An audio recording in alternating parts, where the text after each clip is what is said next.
Assalamu alaikum, dear students of class 8th. I welcome all of you in my video classes. Today we are going to learn more about combustion and flame. आज हम combustion और flame के बारे में और जानने की कोशिश करेंगे। और कल हमने डिस्कस किया था, सबसे पहले हमने फ्यूल्स के बारे में डिस्कस किया था कि फ्यूल क्या होता है, जिसको हम जलाते हैं किसी चीज़ को, जब उससे हीट एनर्जी निकलती है तो उसको फ्यूल कहते हैं। और इस प्रोसेस को जो है उसको बोलते हैं कंबस्शन। इस ओवरऑल प्रोसेस को क्या बोलते हैं? कंबस्शन बोलते हैं। यानी जब इन द प्रेजेंस ऑफ आयर, यानी ऑक्सीजन की प्रेजेंस में जब कोई चीज़ जलती है तो वो हीट एनर्जी प्रोड्यूस करती है, तो इस पूरे प्रोसेस को बोलते हैं कंबस्शन। और इसके अलावा मैंने आपको फ्यूल के बारे में बताया था, या कंबस्टिबल सब्सटेंस भी इसको बोलते हैं। जो कंबस्टिबल सब्सटेंस होता है, फ्यूल होता है, ये जलने के बाद हीट एनर्जी प्रोड्यूस करता है। और जब हीट एनर्जी प्रोड्यूस होती है तो इस हीट एनर्जी को हम इस्तेमाल करते हैं बहुत सारे जो है काम चलाने में। बहुत सारी जो मशीनरी चलती है वो हीट एनर्जी पे चलती है। हमारे घरों में खाना पकता है, हीट एनर्जी की वजह से पकता है।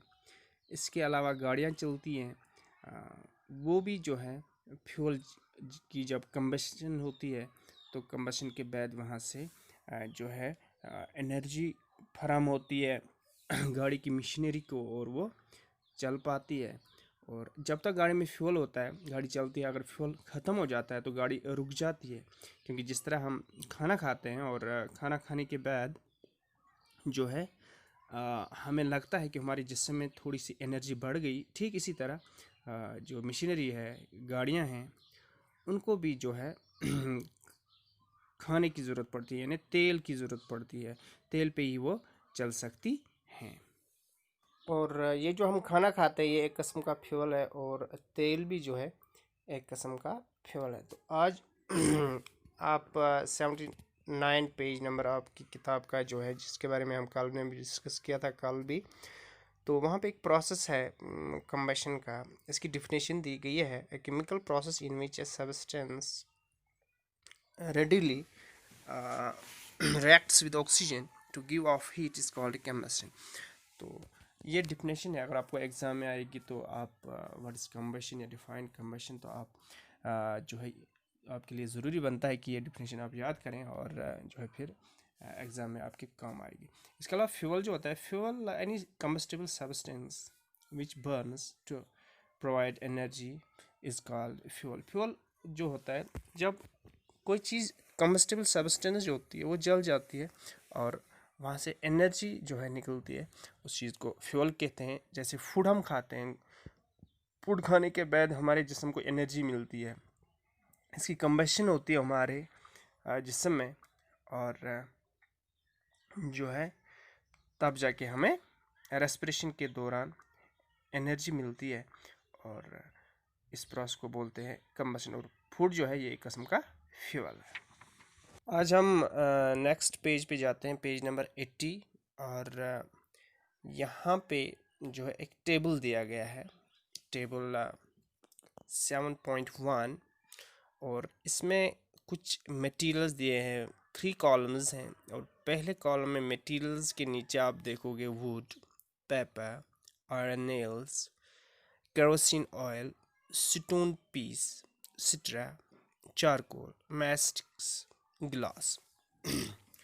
नेक्स्ट जो दूसरा कॉलम है वो कंबस्टेबल है, और थर्ड कॉलम जो है नॉन कंबस्टेबल। कंबस्टेबल का मतलब होता है, जैसे कि मैंने आपको पहले भी बताया, कि इसका मतलब आप समझो फ्यूल, यानी वो चीज़ जो जलती है उसको कंबस्टेबल सब्सटेंस कहते हैं।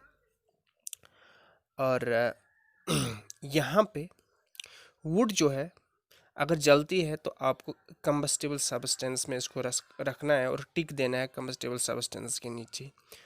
और नॉन कंबस्टेबल सब्सटेंस के नीचे वाले कॉलम में वुड की जो है डायरेक्शन में वहाँ पे आगे दूसरे कॉलम नॉन कंबस्टेबल सब्सटेंस के नीचे क्रॉस लगाना है। पेपर जलता है तो कंबस्टेबल आएगा, टिक लगाओ। कम्बस्टेबल के नीचे, नॉन कम्बस्टेबल के नीचे क्रॉस लगा। इस तरह आयरन नील्स हैं, जलते हैं नहीं जलते हैं, तो नॉन कम्बस्टेबल के नीचे आप टिक लगाओ कि ये आयरन नील्स जो है ये नॉन कम्बस्टेबल सब्सटेंसेस हैं।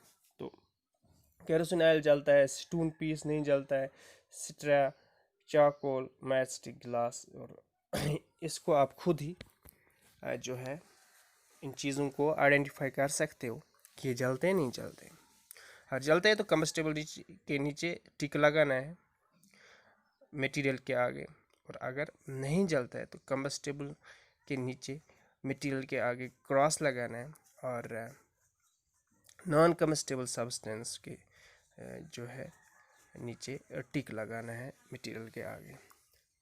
और आगे मैं पढ़ूँगा एक और एक्टिविटी है, एक्टिविटी 7.2। यहाँ पे क्या करना है, यहाँ पे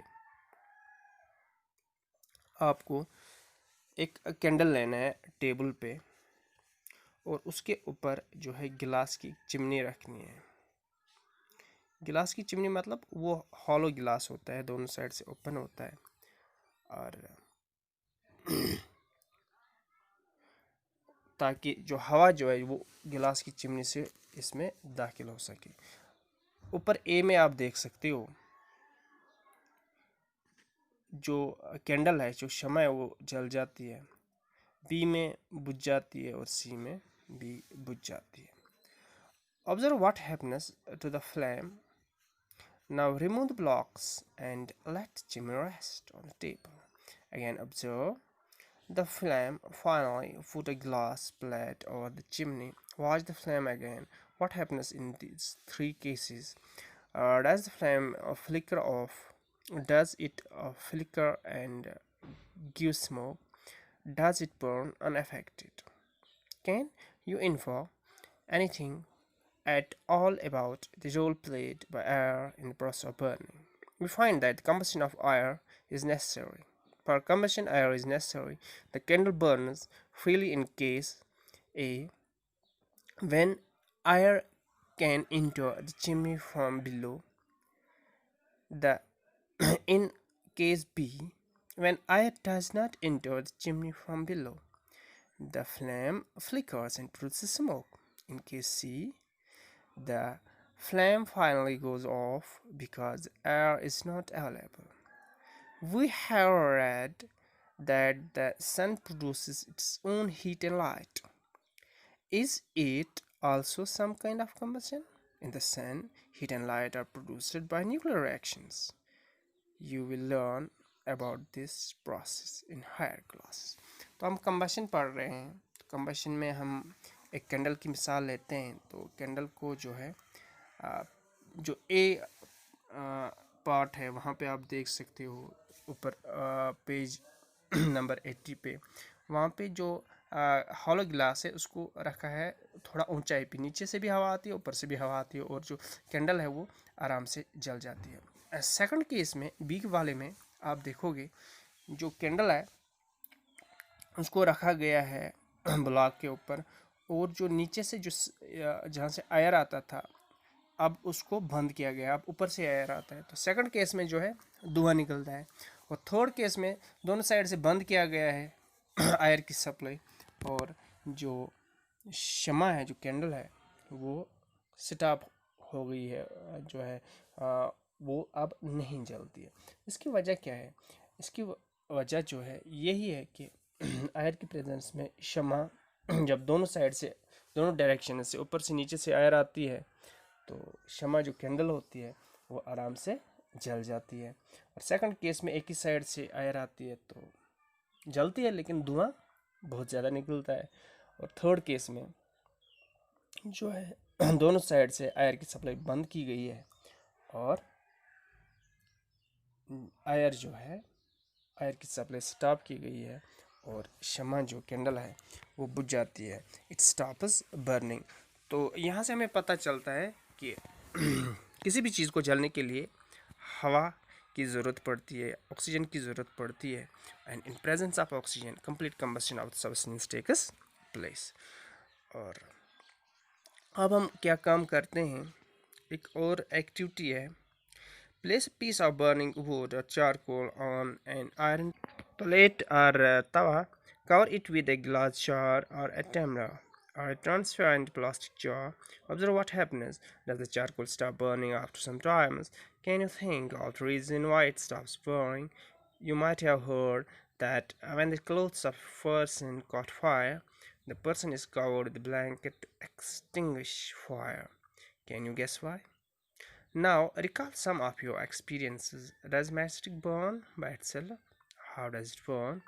You must have had an experiment of burning a piece of paper that's burned when a burning matchstick is brought near it. Can you burn a piece of wood by bringing a lighted matchstick near it? Why do you have to use paper or kerosene oil to start fire? It wood or coal? Have you heard of forest fires? Do these experiments tell you that different substances catch fire at different temperatures? The lowest temperature at which a substance catches fire is called its ignition temperature. Can you tell now why a matchstick does not catch fire on its own at room temperature? Why does the matchstick start burning on rubbing it on the side of the matchbox? The history of the matchstick is very old, more than 5,000 years ago. Small pieces of the pine wood dipped in sulfur were used as matches in ancient Egypt. The modern safety match was developed only about 200 years ago.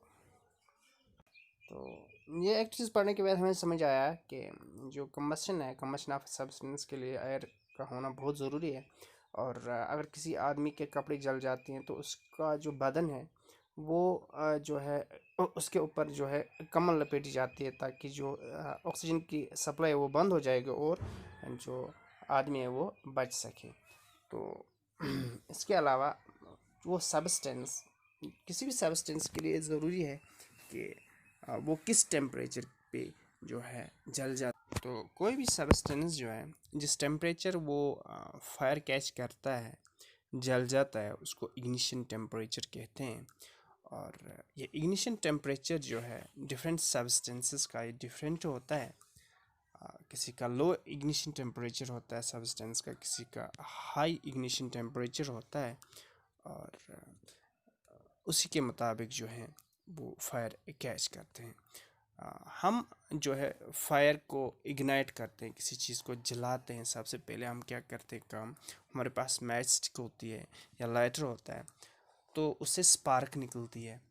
तो spark निकलने के बाद कोई चीज़ जो है जिसका ignition temperature बहुत ही जो है लो होगा वो जल्दी कैच फायर करती है, लेकिन जिसका इग्निशन टेम्परेचर हाई होता है उसको बहुत टाइम लगता है टेम्परेचर कैच करने में। जैसे कि हम लकड़ी जलाते हैं कभी कभार, तो उसके लिए हमें ज़रूरी होता है कि केरोसिन थोड़ा बहुत उसके ऊपर छिड़क दें, या पीस ऑफ पेपर का इस्तेमाल करें, या कभी कभार हम प्लास्टिक जो लिफाफे होते हैं उनका इस्तेमाल करते हैं बुखारी जलाने के लिए, लकड़ी जलाने के लिए, तब जाके वो फायर कैच करते हैं। तो कि कोई चीज़ जो होती है जैसे सूखी लकड़ी है उसको कम टाइम लगता है जलने में, वो जल्दी फायर कैच करती है, और जो गीली लकड़ी होती है उसको जो है काफ़ी टाइम लगता है फायर कैच करने में, जब तक कि उसकी अंदर जो है पानी निकल जाता है। गीली लकड़ी में पानी होता है, उसके बाद वो सूख जाती है और फिर तब जाके वो जल जाती है। और इस तरह से जो सब्सटेंस है जिनका इग्निशन टेम्परेचर वेरी लो है वो जल्दी फायर कैच करते हैं, और जिनका हाई है वो टाइम लगता है फायर कैच करने में। तो आज जो है हमने थोड़ा बहुत और डिस्कस किया, हमने जो है कुछ एक्टिविटीज़ जो है एक्सपेरिमेंट्स देखे इसमें कि फायर के जो आग है, आग को जलने के लिए ज़रूरी है कि ऑक्सीजन सप्लाई होनी चाहिए, तब जाके कंप्लीट कंबशन होती है। और इसके अलावा इग्निशन टेम्परेचर हमने देखा। कल फिर इंशाल्लाह कंटिन्यू करेंगे, तब तक के लिए अल्लाह।